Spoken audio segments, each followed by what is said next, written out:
later, so I'll start recording now. Chris, if you want to mute yourself till we finish, is that good? Yeah, I'm good. Okay. All right. So we're good there. All right. So we will start in 3, 2, 1.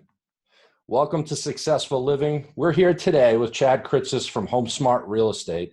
And Chad's going to talk a little bit about what COVID-19 has done to his business, where we're looking in the future of the real estate market. And if you're in the market right now for either buying or selling, what does that look like? Some of us don't know what that looks like, and that can feel uncomfortable. But Chad's here to kind of tell us a little bit more about how that process runs smoothly in this time. So Chad, welcome. Thanks, Rob. Appreciate you having me. Little outside the studio norm, but still pretty cool. I know. Yeah. No, it's great that we can do this, and maybe we'll be doing this long term. But in any case, I know. Can you tell us just in general, without getting into the changes, what is the market like right now, the real estate market? So it's a little bit of, obviously everything's unique right now, right? So I'm not telling you anything you don't know. Well, we're seeing we're recording this in May, and we're in the middle of what we consider the spring market. So that in our world is the busiest time of the year. So the buyers are still out, and the buyers are still looking, and the buyers that are out looking are the most serious type of buyers. If they're going out to look at homes, they're serious about buying the homes. The issue we're running into is that people are not listing their homes at the velocity that they usually would in the spring market. So you still have very qualified buyers trying to buy homes, but there's just less homes coming to the market. Second to that is a lot of the homes that are on the market either are being withdrawn because people don't want them in their homes. So we're really at a monumental, I guess that's the right word, low of inventory right now, just a complete need of homes for sale. So the demand is actually still there, is what you're saying, right? The demand, the sales numbers are right on course. I mean, they're within 5% of where we were last year. Some towns are a little up, some towns are a little down, but the inventory all around is down, and that's the issue. We had a house in Middletown last week. We'll kind of talk about how we're doing showing stuff, but we had 12 groups through and multiple offers. Wow. So we put another house under contract this morning for $2.5 million that's been sitting on the market for almost a year. All right. So tell us about, what is the process? So let's go first with obviously someone who wants to sell their house. Mm-hmm. Let's just go with who wants to buy and who wants to sell. And how's the process working now? I mean, for me, before this, or when this all started happening mid-March, I'm thinking, hey, the real estate market's going to go absolutely, in the hole. And like you said, the demand is still there. The inventory is not, and therefore the prices really don't seem to be dropping a ton. So, I mean, what is the process? So for me, if I was going to either buy or sell my house, I'm thinking exactly what you said. I'm scared someone's going to be in my house, but I want to see this house before I spend $500,000 on something. Right. So there's two sides of that. So the seller side is the fear of somebody walking around their home. We have a number of listings that came on the market this week and some that are coming on next week that are vacant. That's very easy. We listed one yesterday as well that in Middletown that's vacant. So we're able to give the agent the lockbox code and not have to attend the showing. For instance, we had a number of closings this week, and we are not at that point considered instrumental to a closing. We've already pretty much done our job, and they're at the table signing. So we actually haven't been attending closings the last few months. I saw a Newport lawyer yesterday did a closing. He brought the package out to the buyers in their car, and they sat on Bluetooth and talked them through each form one at a time. He brought them out gloves and pens and everything else, and they were posting pictures. It was actually, I don't know, humorous, I guess, but they did the closing from the front seat of the car in his parking lot. Wow. So things like closings and such, we're not really attending at this point. I have another one today. We're not going to. It's just the seller and the buyer signed power of attorney. So the closing side's completely changed, where we don't all kumbaya around a closing table and hold hands and cheer. So that's changed. The buy side, or what the one in Middletown that I mentioned at 12 showings, what we're doing is first off, it's really, we got to escalate the technology in the business we're using. Now, a lot of us use a lot of technology already, like as I'm sure you do. But virtual tours, videos, floor plans, websites, as much as we can do to cipher out the buyers before they get to the house. We want to know that they walked through the video. We want to know that they like the floor plan. We want to know they've driven by and like the location. we don't, if they're going inside the house, we want to take out all the objections before they get there, so we can really, minimize the contact between buyers and sellers as much as possible. The one we did in Middletown, I keep mentioning just because it's a good example. We had an agent stationed out front with gloves and masks. The seller opened the doors, turned on all the lights, Cloroxed everything down. He went out for 2 hours, and we scheduled people on 20-minute intervals, and we stood at the door and regulated who was going in and out. So just the buyers and their agent, if the agent wants to go in, and that's it.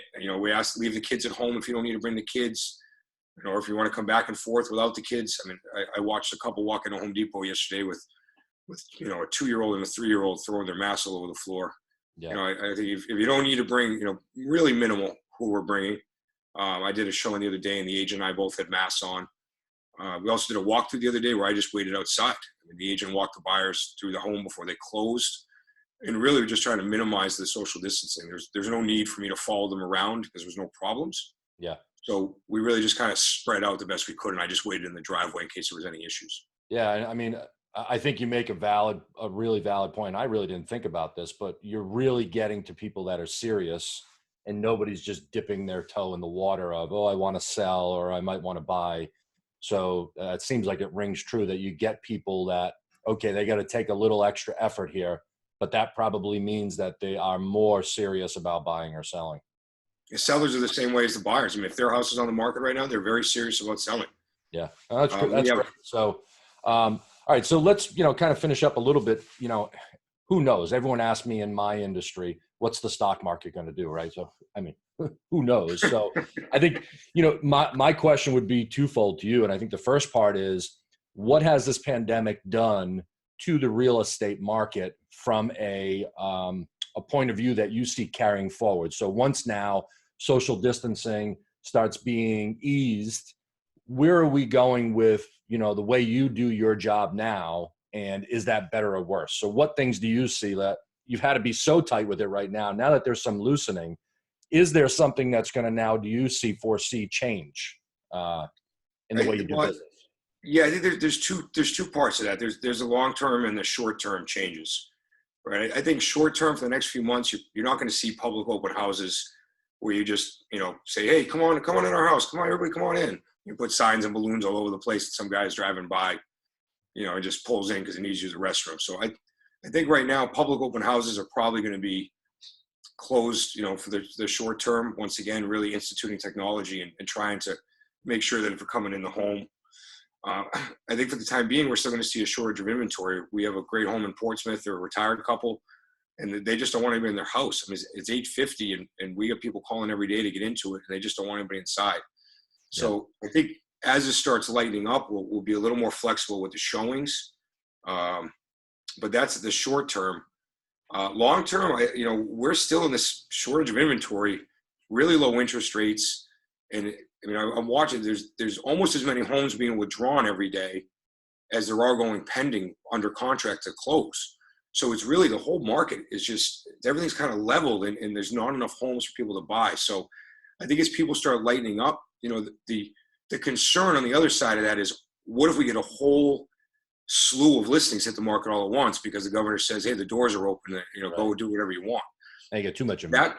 That's going to change for the sellers, because now the sellers are fighting with more inventory, which will then change it over. But right now, I think, as I've been saying with you for months, we are in probably one of the tightest sellers markets I've ever seen, just for lack of homes for sale for this time of the year.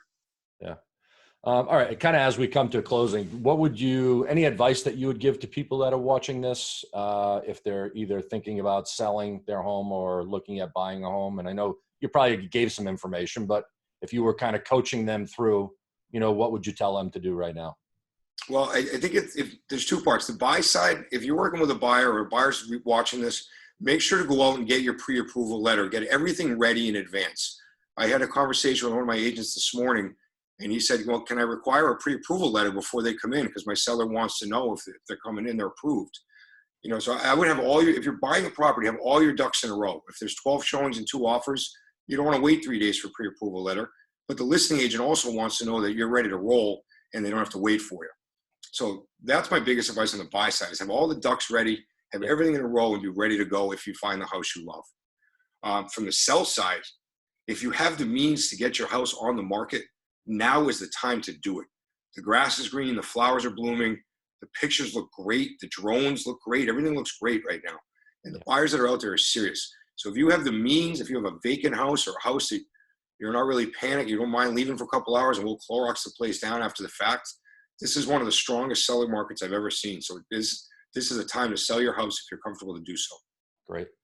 That's some great information. And, I came into this interview, knowing very little, I think, in the real estate market. And I think you've shed some good light, and I think viewers will find this very helpful. So if anyone has any questions or whatever, they can go to foxprovidence.com. They'll be able to view this. And hopefully we'll get back in that studio. We're still airing our shows, 10:30 a.m. every Sunday on Fox Providence, with the hope that within the next few weeks, we'll be getting some fresh content on there. So everyone stay safe. Chad, thank you very much for your time. Stay safe, man. And we'll see you shortly. Thanks. Thank you.